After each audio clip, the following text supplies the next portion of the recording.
program öncesinde aslında yeni çalışan kuşağın beklentilerini iş hayatından, hatta karşılaştığı sıkıntıları kendi açımızdan size anlatabilmekti beklentim.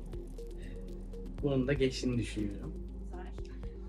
Benim açımdan da tabii benim iş hayatıma başlayalı epey oldu. Ben 90'larda ilk çalışmaya başladım.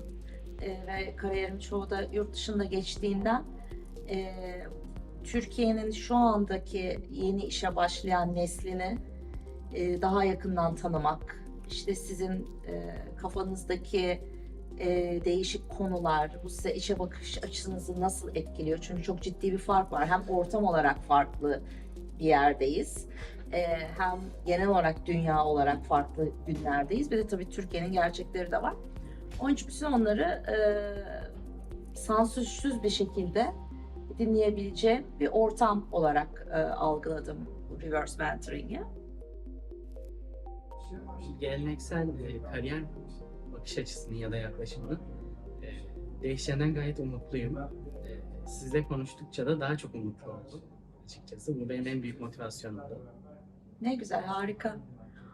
Benim açımdan da rahat bir ortamda, çünkü burada hani sen benim ekibimden de değilsin, onun için sen istediğin gibi konuşabileceğini de şey yaparak, düşünerekten gerçekten hani sohbet, muhabbet, çünkü biz iş dünyasında genelde toplantılarımız, konularımız hep iş odaklı oluyor.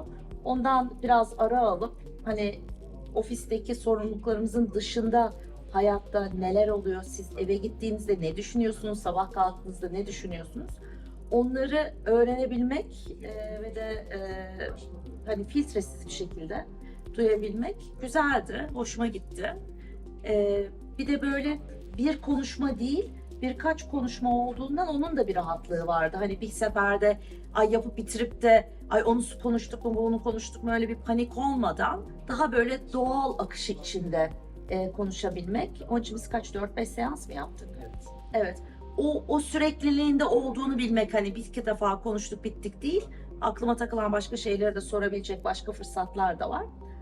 O da benim için motivasyon oldu. Bence birbirimizi aynı zamanda hani seni Mert olarak tanıma fırsatı da güzeldi. Çünkü normal çalışma tempomuz içinde biz genelde seninle birlikte projelerde yer almadığımızdan tanıyamamıştım seni. Onun için zaten yurt dışında olduğundan dolayı çok sınırlı zaman ofiste İstanbul'da bulunabiliyorum.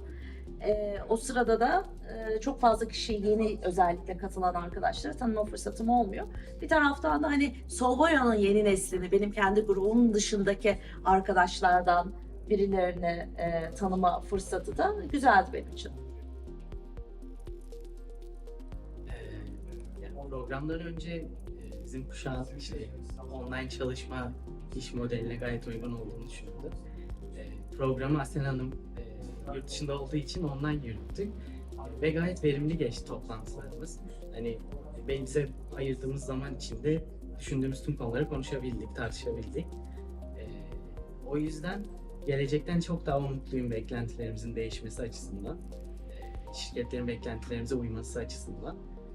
Benim için çok verimliydi ve saat farkı da olduğu halde ikimiz de fedakarlıklar yaparak toplantılarımızı bir şekilde organize edebildik.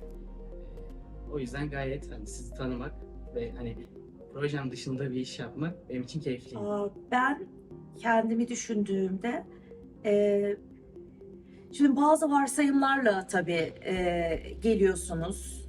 İşte hem yaptığın işle ilgili varsayımlar, işte hani bu grubun bu şeyinde çalışıyor, mühendis arkadaş, modellerle çalışıyor. Hani onun dışında gerçekten çok fazla bir şeyim yok elimde, bilgim yoktu seninle ilgili. Bir gerçekten hani seni insan olarak tanımış olmak da bana bir şeyler kattı. Genel olarak bu reverse mentoring'in tabii amacı bu jenerasyonu biraz daha anlamak. Ve onu da biraz daha farkındalık olduğunu düşünüyorum. Dediğim gibi şöyle bir karşılaştırma yapma şeyim de, fırsatım da oldu benim. Bu aslında sırf jenerasyonel bir konu değil. gerçekten Türkiye'nin gerçekleriyle ilgili bazı şeyler de var burada, dinamikler de var. Çünkü benim Amerika'da da aynı yaş grubunda ekip arkadaşlarım var. Onlarda hiç gündeme olmayan konular burada gündem olabiliyor. Onlar sizin kafanızı kurcalıyor olabiliyor, kafanızı karıştırıyor olabiliyor. Özellikle o konular üzerinde ki şeyleri anlamak, nasıl sizi etkiliyor, Türkiye'nin şu anki realitesi herhalde benim için en büyük farkındalık o oldu.